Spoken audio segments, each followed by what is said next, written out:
पहला प्रश्न है, प्रणाम। जब जगत में दो ही सत्य है, आत्मा और परमात्मा, तब कोई आत्मा इस शरीर को छोड़कर परमात्मा को मिलने चली जाती है, तब यह समय तो शुभ होना चाहिए।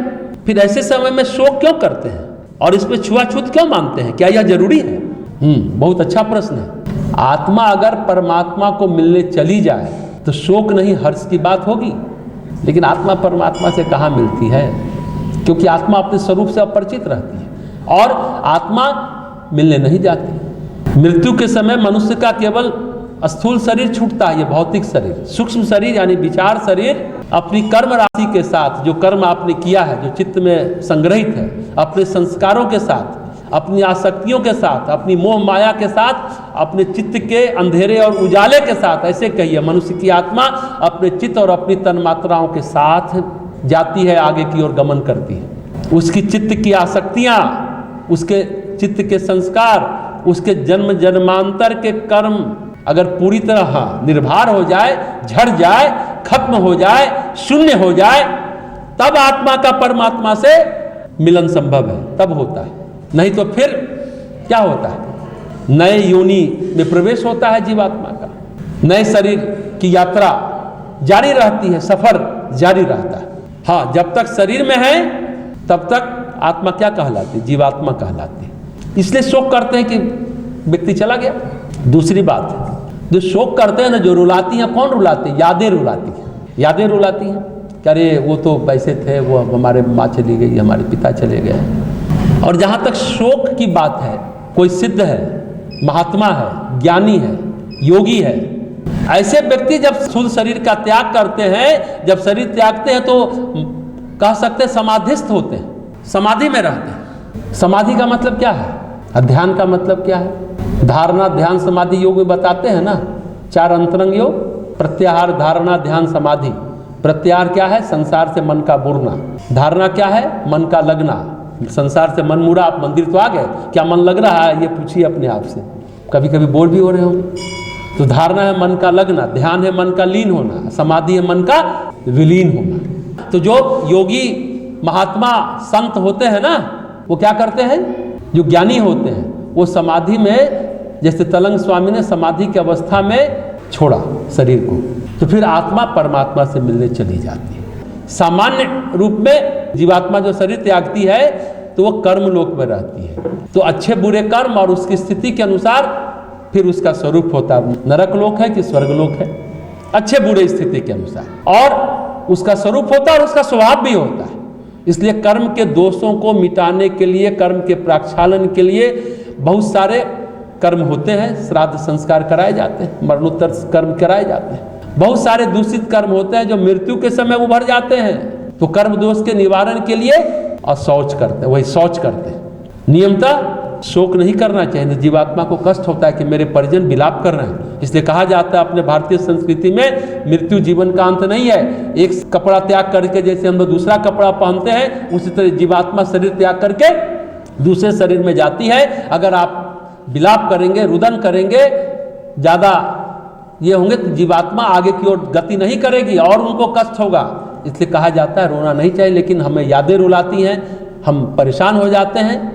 जो माया मोह है उसका अंधेरा इतना रहता है सघन कि हम हैरान परेशान रहते हैं। एक मृत्यु दूसरी मृत्यु का भी कारण बन जाता है। तो हम बता रहे हैं कि नियमतः शोक नहीं करना चाहिए, दूषित कर्मों को शुद्ध करने का प्रयास करवाना चाहिए। जो मरणोत्तर कर्म होते हैं, मरणोत्तर संस्कार उनके द्वारा किया जाता है, ताकि वो अगर उनका कोई दूषित कर्म है जिससे वो अटके नहीं, भटके नहीं, जीवात्मा शांति सदगति को प्राप्त करे। इसलिए संस्कार करते हैं कि दूषित कर्मों की छाया अधिकतम हम कम कर सके, जो जीवात्मा गई है वो सुखपूर्वक रह सके। मरण में शौच जो लगता है उसी को क्या बोलते हैं? सूतक। सूतक जो लगता है उसको लोग छुआछूत मान लेते हैं, जो आपने प्रश्न पूछा है। मृत शरीर का बहुत देर रखने पर क्षरण होता है, डिके होता है, जानते हैं ना, डिके होता है, क्षरण होता है, यानी सड़ने लगता है, ऐसे जानिए।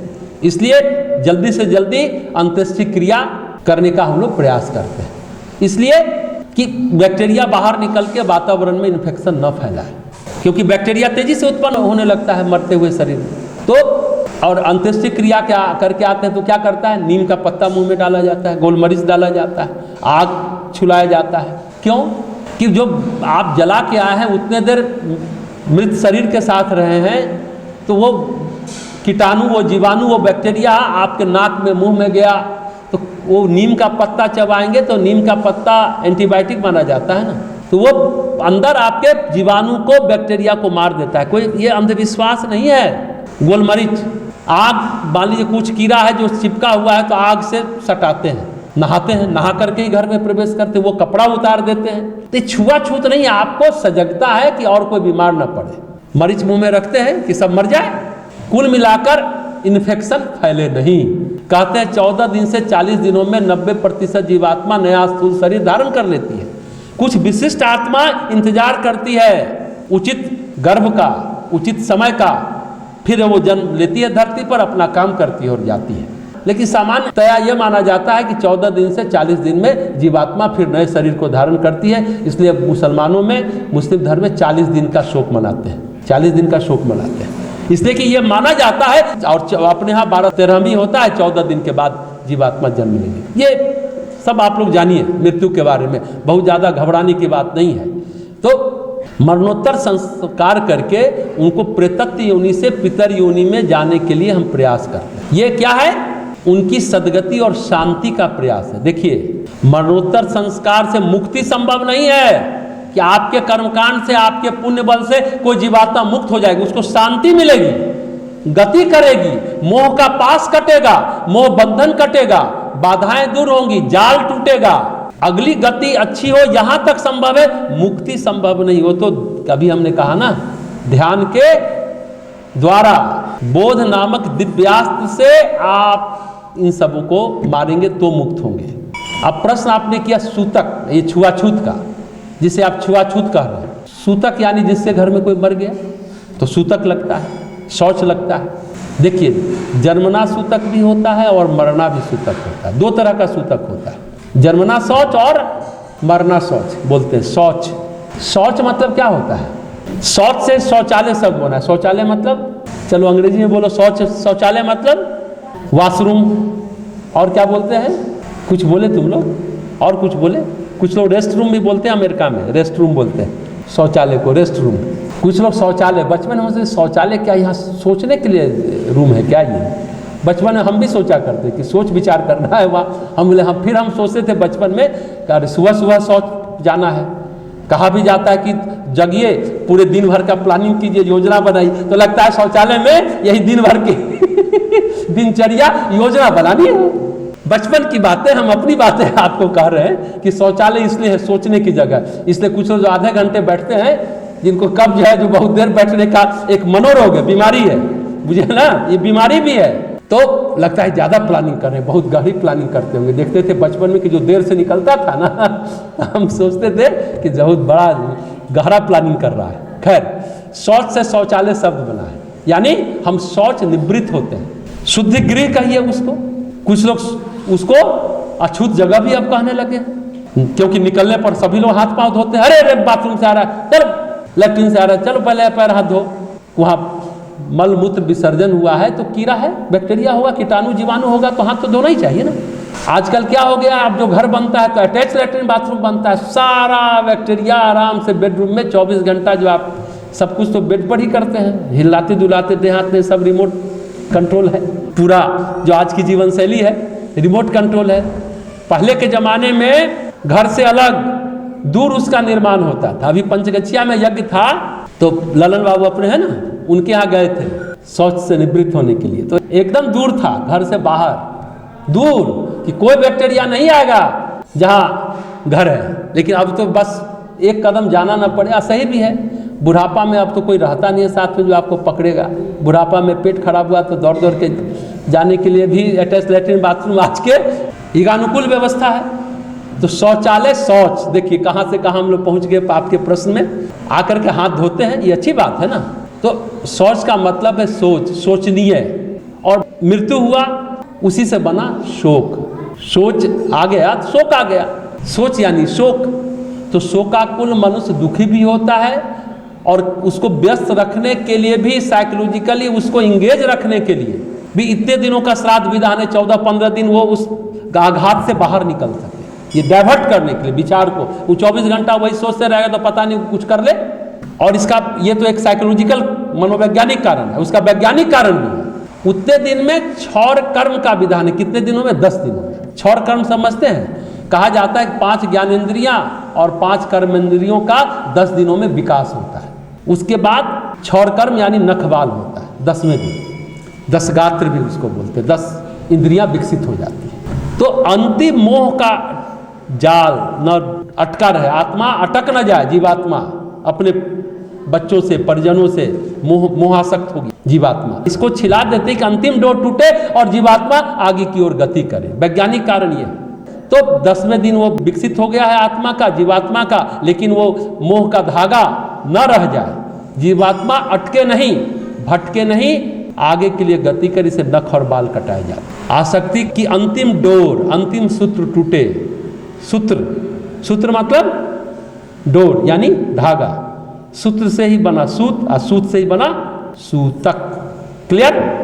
सूतक समझ में आ गया? तो ये बातें मरे हुए शरीर में, जैसा हमने कहा ना, बहुत मलिन पदार्थ उत्पन्न होते हैं, तो सूतक काल में एक तरह से समझिए उसको सैनिटाइज करते हैं। अगर जन्म का सूतक न मनाया जाए, जन्म का भी सूतक होता है, जन्मना शौच अभी बोले, जन्मते समय भी कहते हैं कि पूजा पाठ बंद कर दो, मरते समय पूजा पाठ बंद करते हैं। पूजा पाठ बंद करने का मतलब क्या है? कि अभी आप दैनिक कर्म को छोड़ करके जो बालक जन्म लिया है उसके सुरक्षा की व्यवस्था बनाइए, सब काम धाम छोड़ करके। ये नहीं कहता है कि जन्मा सहरसा में, रिश्तेदार बंगलोर में है तो वो सूतक में आ गया। ये सब देश काल परिस्थिति के अनुसार बदलाव आएगा। वहाँ नहीं, हम तो पूजा नहीं करें क्योंकि घर में जन्म हुआ है। ये भ्रांतियाँ, ये विकृति है। अब जो जच्चा और बच्चा जन्म लिया, बहुत वायरस बैक्टीरिया, खून निकलता है, बहुत सारी चीज़ें निकलती हैं पेट से, बहुत सारा बैक्टीरिया फैलेगा। अब उसके आप नज़दीक जाएंगे तो बैक्टीरिया आपको भी लग सकता है, आपका बैक्टीरिया उसको इफेक्ट कर सकता है। और उस छोटे से बच्चों को छुएंगे तो भी बीमार होगा ना बीमार। इसलिए छूना नहीं है, बहुत ढंग से छूना है। बीमार को हम लोग अलग क्यों रखते हैं? बीमारी के कारण क्या होगा? बीमारी के कीटाणु, जीवाणु किसी और को न लगे। सूतक काल है सैनिटाइज पीरियड। सैनिटेशन के लिए हम लोग इस काम को करते हैं। आई बात समझ में? सूतक काल तो जन्म के समय हो या मरने के समय हो, दोनों समय सैनिटाइज करना है। सूत से सूतक बना, क्लियर हो गया? दोनों ही अवस्था में सूत्र टूटते हैं। दोनों अवस्था में सूत्र टूटना मतलब समझे? सूत मतलब जैसे हमने कहा धागा, सूत इसलिए कहते हैं। सारथी को भी सूत कहते हैं। घोड़े की रस्सी पकड़ता है ना, यानी सूत्र पकड़ता है, इसलिए उसको सूतक कहते हैं। दोनों समय हमने कहा सूत्र टूटते हैं, यानी माता के शरीर से भी सूत्र टूटता है। गर्भनाल को आप काटते हैं, बच्चे का शरीर अलग होता है, माता का शरीर अलग होता है। और मरण काल में भी सूत्र टूटता है, जीवात्मा स्थूल शरीर छोड़ती है, टूटता है वो भी। ये सब सूतक कहलाए। ये सूतक क्या हुआ आप हम समझते हैं, समझ में आ गया होगा, सूत्र का टूटना। लेकिन अभी हमने कहा ना, पूर्ण मृत्यु नहीं है, अभी महामृत्यु नहीं हुई। पूर्ण मृत्यु होगा तो आत्मा परमात्मा को मिलती है। संसार में अभी आपने कहा 2 ही सत्य है। हम हमेशा बोलते हैं एक परमात्मा और एक कर्मफल व्यवस्था। यहाँ कहा संसार में 2 ही सत्य है, आत्मा और परमात्मा को एक ही क्रम में रखिए। आत्मा परमात्मा तो है ही, दोनों एक ही है। दूसरा है कर्मफल, आत्मा ही परमात्मा है। जब कर्म नहीं रह जाता है तो हम आत्मा को जान जाएंगे और फिर आत्मा का परमात्मा से मिलन हो जाएगा। जब आत्मा को हम जान जाएंगे, जब कर्म सारे खत्म हो जाएंगे, जो अभी हमने उदाहरण दिया, ये बहुत महत्वपूर्ण है कि उसने सबकी हत्या कर दी तो वह सारे कर्म का क्षय कर लिया, तो वो महामृत्यु को प्राप्त हो गया, यानी मुक्त हो गया। लेकिन आजकल आत्मा सिर्फ एक शब्द है, वो अनुभूति में नहीं है। जब तक हम आत्म तत्व को नहीं जानेंगे तब तक जो कर्म में इस संसार में जी रहे वो सत्य है। तब तक जब तक हम आत्मा को नहीं जानते, आत्म तत्व को नहीं जानते। अगर आत्म तत्व को जान लिए, महसूस हो गया, हमारे अनुभव में उतर गया, तो फिर बात अलग है। और जिस दिन कर्म के सत्य को भी समझ लेंगे तो कर्म को भी तोड़ेंगे, फिर आत्म सत्य भी प्रकट हो जाएगा।